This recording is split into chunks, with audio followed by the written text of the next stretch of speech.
Hey there, everyone, and today we are back with a topic that's not given much importance but is specifically important for our society, which is gentle parenting. Let me tell you about a thing that most of the people in our society associate gentle parenting with a thing that's called spoilage of kids, but it's totally wrong. Gentle parenting doesn't always mean that you cannot say your kids no, but it also means that you have to connect with your child better than the previous generations have did. For example, if you are a parent and you're going to pass down the trauma or the behavior that your parents did to you, it's going to go on forever. But as our generation is evolving, the kids and the teenagers have more behavioral changes. They have more hormonal changes which are changed every generation, every year. This thing needs to be connected with the parents, so the kids will feel understandable, and they can feel that yeah, my parent understands me better than any of the people out there. So, Priya is basically trying to highlight that gentle parenting means that a child should always know that they have their best friends as their parents. So, I get this point, but then the loopholes in this kind of parenting is that not both the parents are always available when the child needs to be treated gently. Suppose if a child is having throwing some tantrums and the mother is busy doing some other work, she has to cater to the needs of other child, or she has to look after her job. She will find it very difficult to accommodate talking to the child then and there, pouring sense into the child whilst managing her work. The another problem with gentle parenting is that at least one parent should be there whenever the child needs, or else this system is going to fail miserably, because sometimes the child is there to talk sensibly and relate with the child emotively, whereas at some other point of time the child is like completely isolated, so he or she is going to only use tears and tantrums and behavior problems. I have seen so many children, they are not that deep. Gentle parenting is based on the premise that a child has a soul and they have this depth to them, and parents should not completely discard it. They should talk to the person rather than just parenting. Whereas some children are so mischievous and they always have this rebel in them. They don't know what is it that they really desire, they want, so that parents should help them achieve their goals.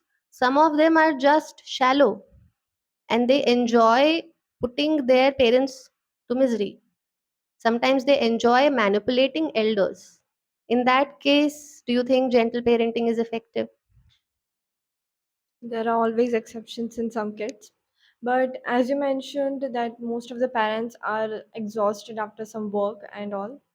It is completely understandable for them. But if you actually want to try gentle parenting with them, then you should try at a very young age so that the kids can understand you, or so that they cannot, you know, so that they can understand the parents that yeah, they're exhausted, so I should understand them and all. It is the understanding between both the sides. So that is the thing. So you are saying that if parents start off early, then they have a better chance at gentle parenting. Whereas then there are going to be some parents who want to change their course of handling children now. Suppose if they were not available for the child initially, now they want to change. So they may find it all the more difficult. Also, there are some researches that suggest that gentle parenting leads to anxious conformists. Like children, they are more anxious because their parents, they are far more, easier. Whereas the world outside is going to be difficult. They are going to pose various human challenges, social challenges.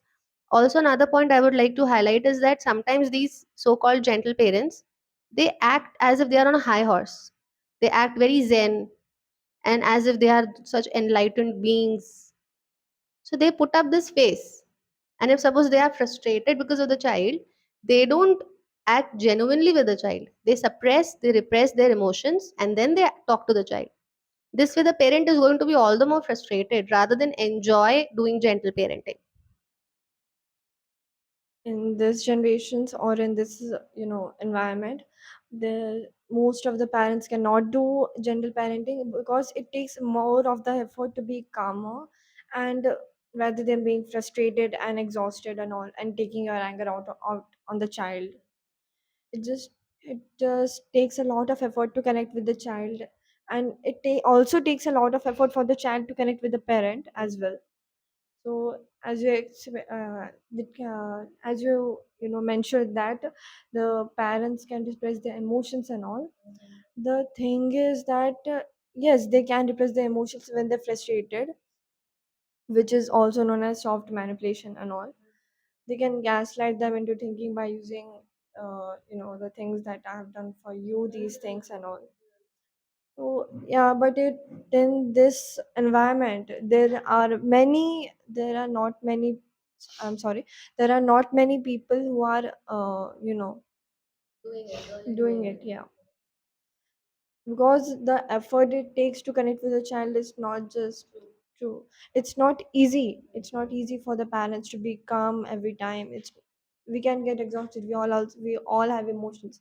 We can get exhausted and sometimes scream at our parents, which is not a which is we can also say it is not a bad thing, but we are just taking out a frustration that our parents also do. So I would like to say that gentle parenting just means to understand each other's sides, and it also takes a lot of effort to be calm, and also when we say it also takes to be calm and also understand each other's sides.